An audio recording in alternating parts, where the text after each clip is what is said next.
everybody, welcome to Press Pause, the video game discussion show. I'm Carlos Rodella, one of your hosts. The other host is right there, Shu. Hi. I'm Just Shu. That's all he is. He's also Dan. But only to you and my sisters. Okay. We're going to talk today about Duke Nukem, and I have a lot to say. I'm sure you do too. Yes. And we're also going to talk about a quick look at El Shaddai, which is a demo that's up on Xbox. Well, you say the full Arcade name. right now. Say the full name. Oh, wait, I can't. You say it. I think it's El Shaddai Ascension of the Metatron. Did I get that? Is that right? Oh, there you go. 2 points. Ding, ding, ding, It's ding. like a Transformers movie. Can we add like coins and post for him to get 2 points or something? No? Nice. Sure. All right, before we get started though, I failed to mention, Digital Museum, let's see the website, digitalgamemuseum.org. They're actually my t-shirt under here, but you can't see. They're really cool. I met them at Maker Faire. They're trying to get a bunch of different old school games together in a kind of a museum setting. And they need help. They need, money, donations, also just, games you might have, old stuff. And they're looking to build it somewhere here in the Bay Area. So we're trying to help them. A couple of different projects doing the same sort of thing? Or? Yeah, this is just games. I definitely know there's one that's just like old computers and PCs and stuff. This is just the video game stuff. And they had a really cool booth over at Maker Faire. So I just like to give them a shout out. Digitalmuseum.org. Check it out. Go help out the old history of our games. Help out history. Help out history. And you could put a game from your history. Well, it'd be cool if we're donating things and we get little plaques, like you see in real museums, like donation by Dan Shu. Dan Shu. It's like I made some generous donations to a museum. What would you donate? I have an old Vectrix machine. Ooh, remember that thing? Yeah. Yeah, the old vector graphics thing. It's a little box Actually, with I saw a it at built-in E3. controller. It was at E3. Really? They had something like that, like old. You didn't see that probably. Most people missed that. On the floor, they had something like that.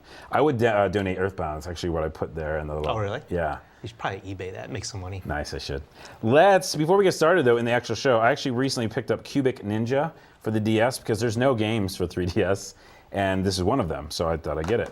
And it looked like in the kind of previews of it, looked like Portal, kind of really smooth, sexy looking puzzle levels. And then I got it home, and for some reason I failed to realize that it was a game where you move it around to move your guy, which is annoying. But like you found out when we were playing it, if you have to use it this way, the 3D just turns off. Yeah. Which is cool. I was like, hey, the little 3D light's off. So it's kind of cool that it knows that. Because the thing is, if you played a lot of 3DS games, like any slight movement away, you can't get out of that sweet spot, then the 3D effect's completely It's just gone, yeah. Yeah, so it's nice that you could switch it to the disc controls. Right, yeah, so you can use the circle have pad. 3D, full 3D, or motion controls with no 3D. Yeah, I was so afraid, like I got it home and I was like, oh my goodness, is this the only way I can control it? And then I was like, oh, circle pad mode on. And the minute you do that, it's interesting, it becomes a different type of game. Did you say circle pad on, like it's a voice activated? Yeah, I was like, circle pad, go. And it was like, yes, Carlos, I will. And I was like, weird. I just said, I sounded like a Valley girl. And I was like, and it was like... Your 3DS has a very girly voice, by the way. I know. Well, you can switch that. I picked girl instead of guy. Anyway, so I was really excited to see that. And then it becomes a different game. It's kind of, you're floating this guy around. It's not intuitive where you're like, oh, it makes sense that I'm doing this. Right. But then again, this way is hard because you're like, there's a foreground and a background. So I'm going to play the game. I like the puzzles. You can create your own puzzles. Circle mode for me. You look like you do use the other way.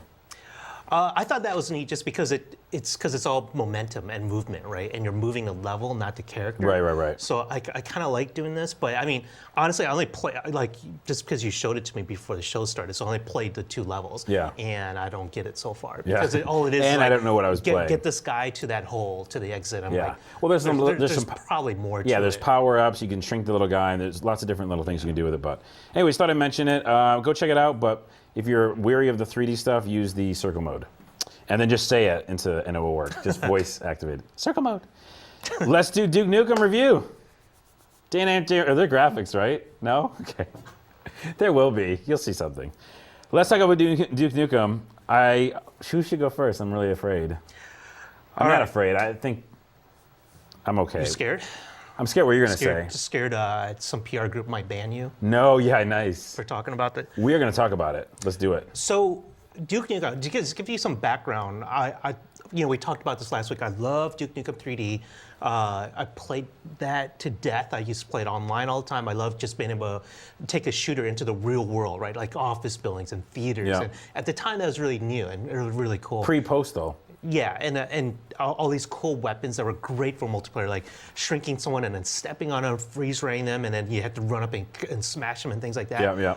So for a while, it's funny. The kind of joke amongst my friends is I used to actually upgrade my computer in anticipation of the next Duke Nukem. I'm like, it's coming up this year. I'm going to upgrade my graphics card, upgrade my CPU, and so finally it's here. The thing is, like I think everyone's kind of heard like it's obviously a game that started its design in the 90s. It feels old. It's just like a lot of old level designs. There's nothing really clever about the monsters or AI or the way they move or the action or anything like that. So, Or just how the game functions, like it's just functionality. It's like from the old days. yeah, it feels like a really, like if this game came out in whatever, 1999, I know, it'd be like, probably be whoa, amazing. yeah. But like now, it's just like, it just does not compare to most modern shooters.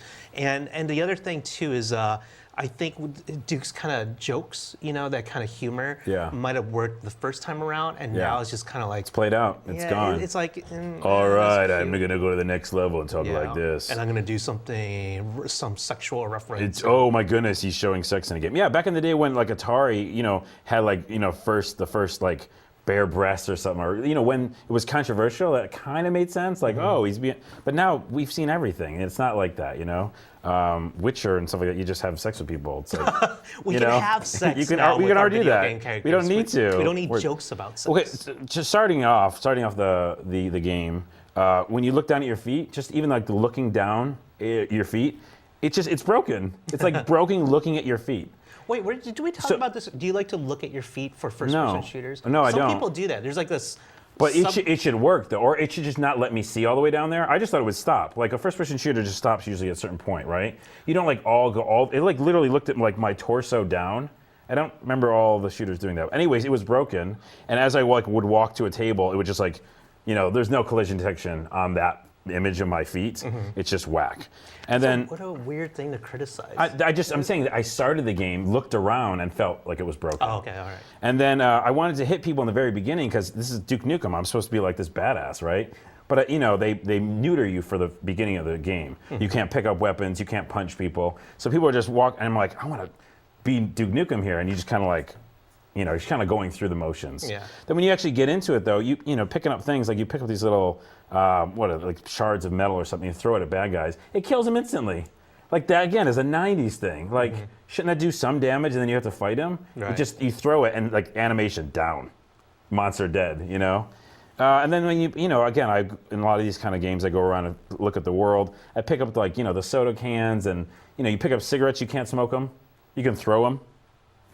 But why would you throw cigarettes? The world is also kind of bare bones, right? There's nothing to it. It's like nowadays, like I said, part of the magic for me, I don't know if this is true for everybody, like in the old Duke Nukem was, hey, exploring a real world, like a modern day real world environment. Right. So then you walk around and it just feels like, okay, there's a plant here, there's a painting here, a vending machine here, but it's really sparse and it doesn't feel alive or real at all. All the things that made you want to play in the beginning, it's gone. Yeah. It just feels...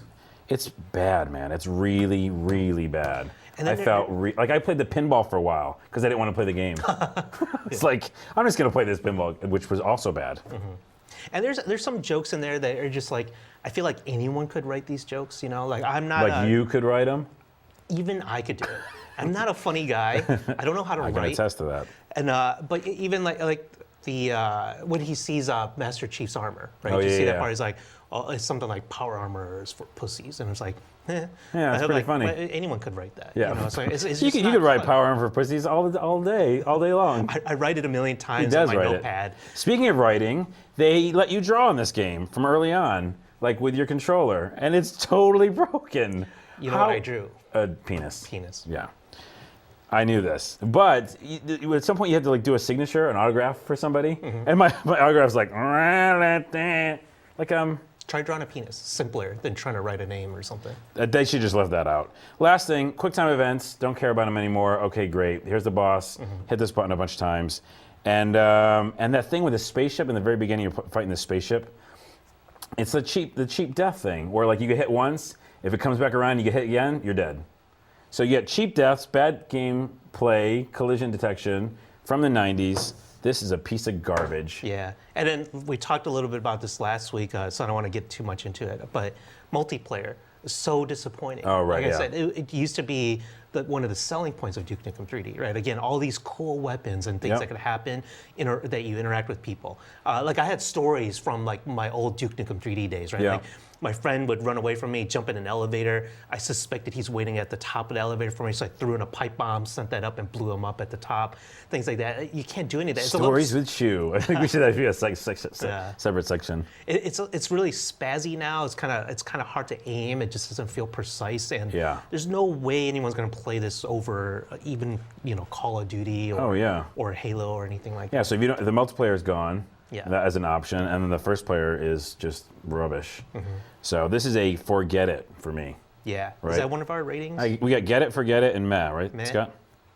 You're gonna oh say yeah, meh? no, forget it. Forget Oh, phew. it. Yeah, I was like, you're off the show. I think there's some people out there who might be like, I like stupid humor. I like cheap laughs. Like, Right. It's mindless. You can. But it's so broken. Some of the puzzles are really hard. I didn't get to too many of them. Some of them are kind of hard. I think for Wait, why add hard to already crappy? Yeah. See? Safe for TV. All right, so we both say forget it. Jeez Louise. Let's take a quick break, and when we come back, we will talk about El Shaddai and not the Amy Grant song.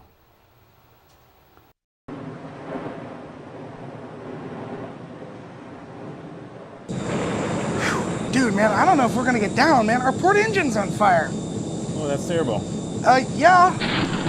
You know what's not terrible? Garden.com has this deal, $15 off an order of $75 or more. They have this code, it's called SAG Pause. You should check it out, it's pretty cool. That's great. A little busy right now. Yeah, busy. Hey, dude, it also says it has some products and services to help you build a garden of your dreams. Hello, garden of your dreams? Garden of my dreams? Man. That is awesome. That isn't. Oh!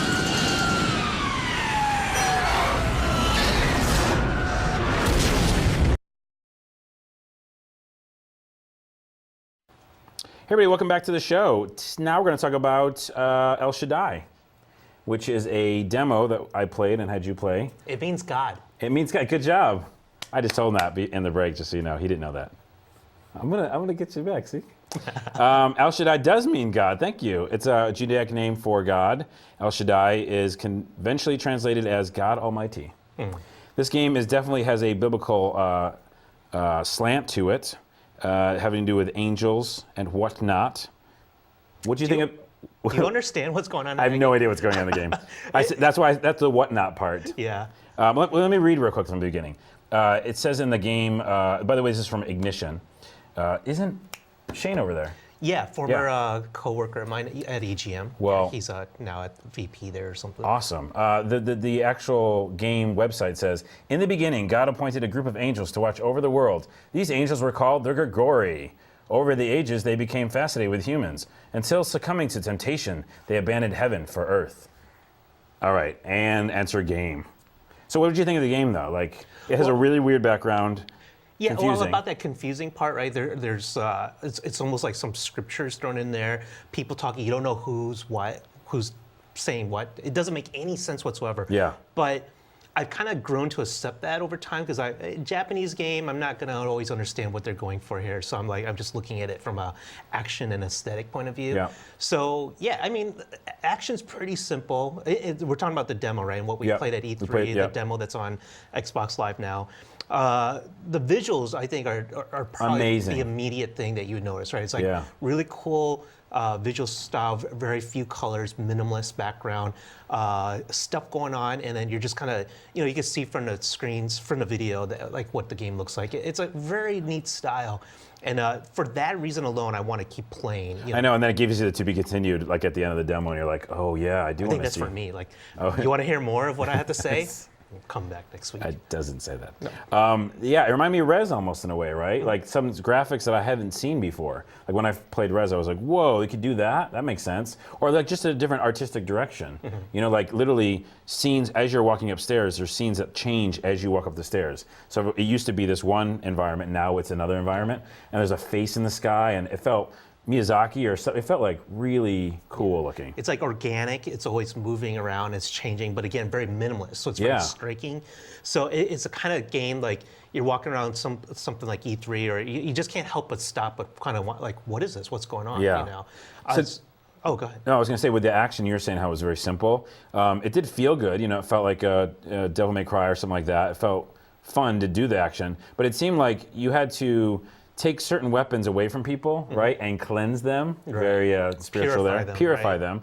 But I think you can't defeat them until you do that. Is that right? Because I hit somebody like 187 times around, and it didn't kill him because I had to get the weapon away from him first to kill him.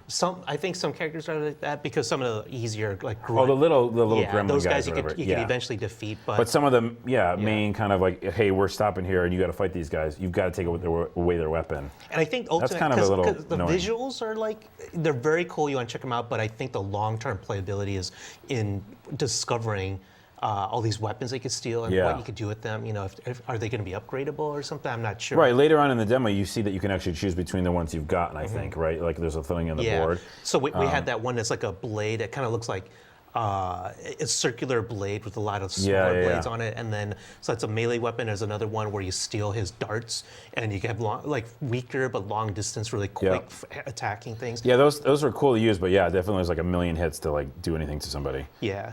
So I think it would be neat to kind of go through this game and discover all the different weapons. But in the beginning, at least in a demo, what we played, it's fairly straightforward and simple. You know, it's just one attack button. You could modify it for a different, like, just basically kind of you have like you could just jam on one button and just do endless combos. Which is what I want to play for. Also, not just the gameplay, but I want to see that story. I want to see that flesh out and see what the heck is going on. I don't understand. But I mean, I'm interested because all of a sudden, if a face is in the middle of the air, just like saying something, I'm assuming that later on in the game, it's going to get cooler looking. And even if that story is still hard to follow, it's going to probably play out really cool. Oh, by the way, there was one part in this demo, which you should go get the demo, where there's waves of artistic water. Unbelievable. It's like that old Japanese art style, you know, very, I'm not sure what you call it, but like the big giant waves and oceans, and then old Japanese art styles. That's the official name. That's the wing of the museum. It's like old Japanese art, and you actually walk on it. It's like actually physical. So it was really neat to be able to do that. Yeah. So I say, do we rate these the demos that we do? I don't know. Why not? Get the demo. Your show. Okay. I made a new rule. Yes, we do. No, get the demo. Right? Get the demo. It's amazing, and I'm going to get it when it comes out, the actual game. Full on price, everything.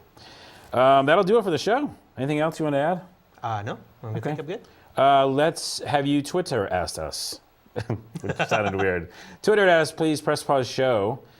Say what games you want us to review. I don't know, something like that. Or say hi. And then you can Twitter at me, Onawa, O-N-A-W-A, and you are Bitmob Shu. Scott Jones over there on the Wheels of Steel, which you can't see, is the Yoshiwara. I got it right? The Yoshiwara. And then come back next Tuesday, 12 p.m. Pacific. And if you've missed the show, check out presspause.mevio, and that's where the show lives. Bye.